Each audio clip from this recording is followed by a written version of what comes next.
December 1944.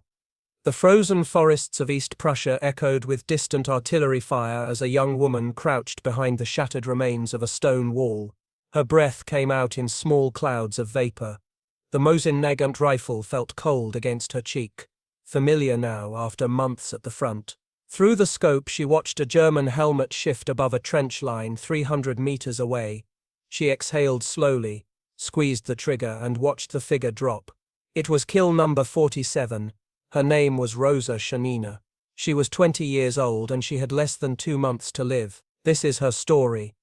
Roza Georgievna Shanina was born on April 3, 1924 in Edma, a remote village in northern Russia, hundreds of kilometers from anything resembling civilization. Her father Yegor had survived the First World War and returned home a Bolshevik, eventually becoming director of the local commune.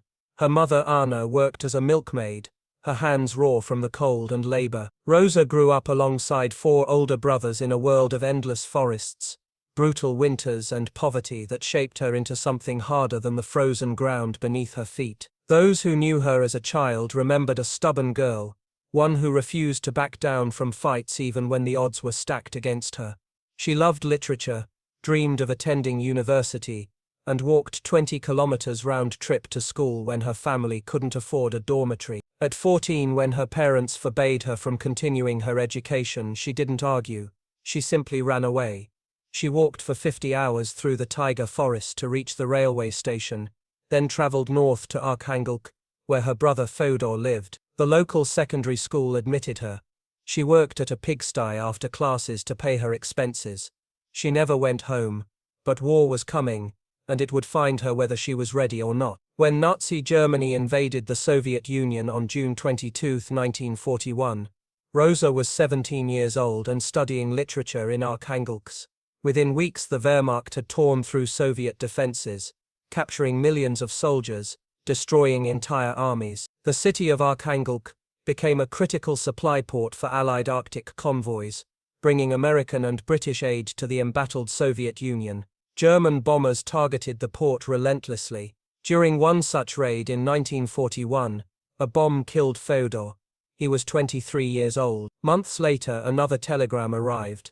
Her brother Mikhail had died during the siege of Leningrad. He was 26. Roza's world collapsed. In her diary, she would later write that from that day forward, she could think of nothing but revenge. She approached every military officer she encountered, begging to be allowed to serve. Every time they refused. Women were not soldiers, they were nurses, clerks, factory workers. But by March 1943, the Soviet Union was bleeding men faster than it could replace them. The military command, desperate and pragmatic, began accepting women into combat roles. Among them were snipers, positions that required patience and precision rather than brute strength. When Roza learned about the Central Women's Sniper Academy near Moscow, she applied immediately. Her letters to the recruitment office were relentless until they finally accepted her. The academy trained over 2,000 women during the war. The conditions were brutal. Students crawled through freezing mud, fired thousands of rounds in rain and snow, memorized the mathematics of wind drift and bullet drop.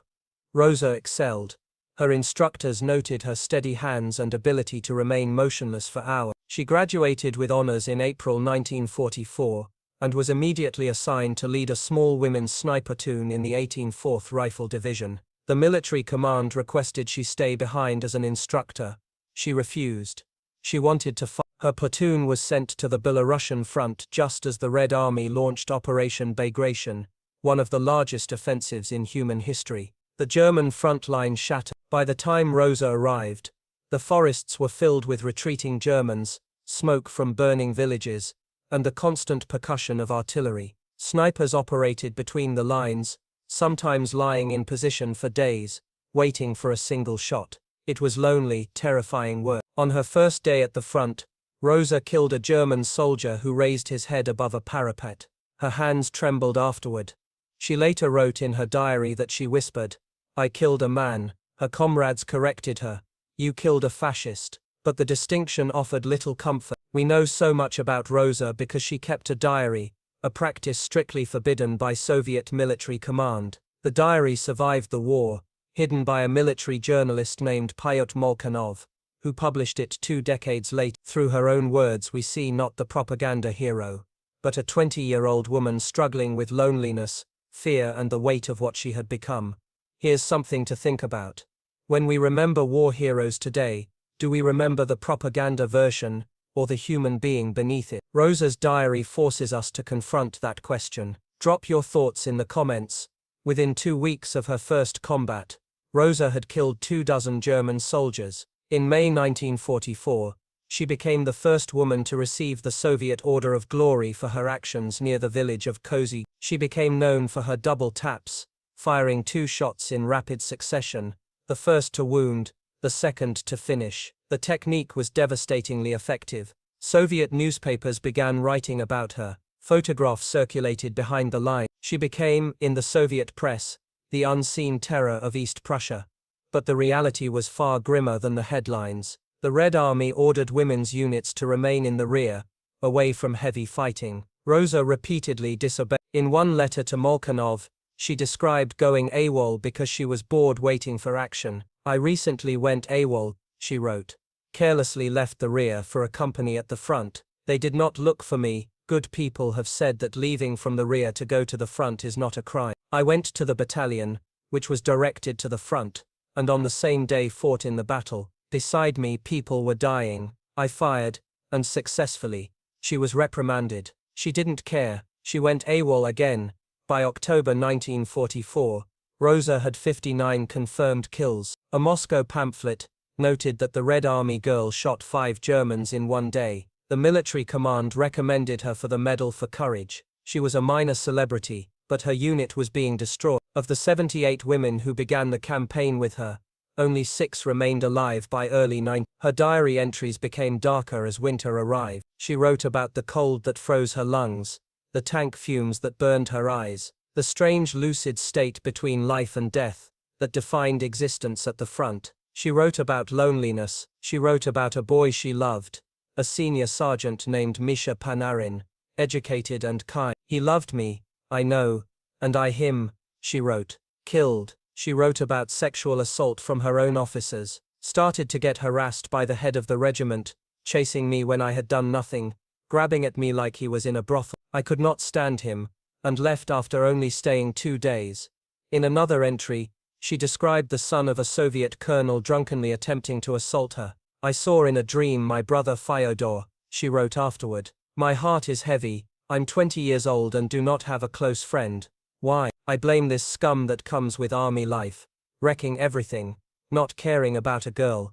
This is the part of Roza's story that Soviet propaganda never mentioned. The hero they celebrated was also a victim, not just of war, but of the men she fought alongside. It raises an uncomfortable question. How many women in uniform fought 2 wars simultaneously, one against the enemy, and one for basic dignity among their comrades? Think about that for a moment.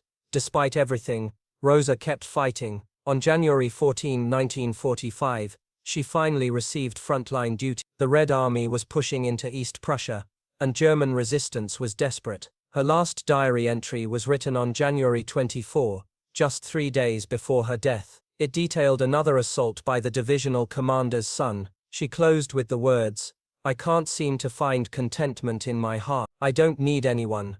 On January 27, 1945, Roza Shanina was killed in action near the village of Recho. A German artillery barrage caught her unit in open ground. The commander of a self-propelled gun was hit. Roza ran forward under fire to pull him to safety. A shell exploded nearby. Fragments tore through her chest and abdomen, ripping her open. She threw herself over the artillery commander to shield him from the blast. 2 Red Army soldiers found her on top of him, still conscious, asking if he had survived. She died hours later.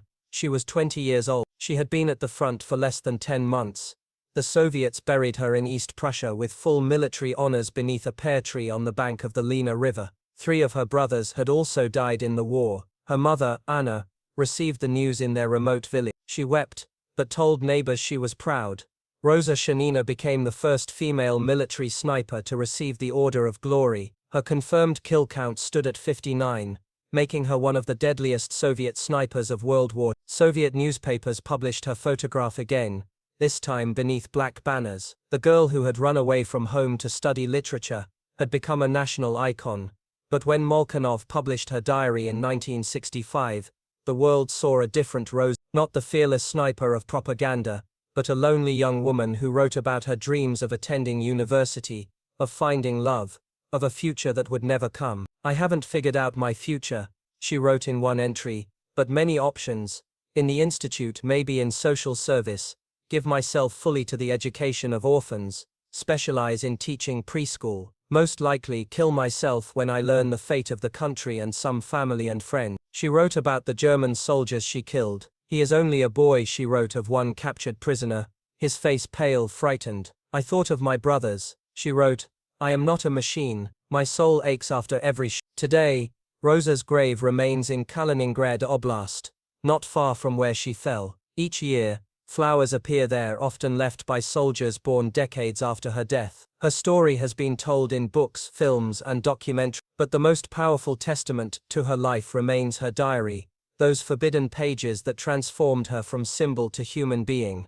The question Roza's story forces us to confront is this: what is the cost of heroism? She saved lives, she killed dozens of enemy soldiers, she became famous, but she died alone, traumatized, and disillusioned at 20 years old, her dreams of literature and teaching buried in the frozen mud of East Prussia. Was it worth it? There's no easy answer, and perhaps that's the point. War doesn't offer easy answers, it only offers choices, and consequences, and young people forced to become old before their time. Roza Shanina fought not for glory but for revenge, for duty, for the belief that one person could make a difference. In the end she made that difference. 59 confirmed killed, countless lives saved by her precision, a symbol of courage that outlasted the Soviet Union itself. But she also paid a price that no medal could justify, and her diary ensures we never forget what that price was. In one of her final entries, she wrote, "If I fall, remember that I was among the first to go forward." Today we remember, not just the sniper, but the girl who loved literature, not just the hero but the victim, not just the propaganda but the truth. Roza Shanina's war lasted less than a year, her life barely 20, but in that short span she became the embodiment of a generation forced to trade youth for survival, dreams for duty, and innocence for a rifle scope. The forests of East Prussia are silent now, but her name remains, carried on the wind, a reminder of what war demands and what it destroys. She was the unseen terror, yes, but she was also just a girl who wanted to go to university and walk through the snow to class. We should remember both.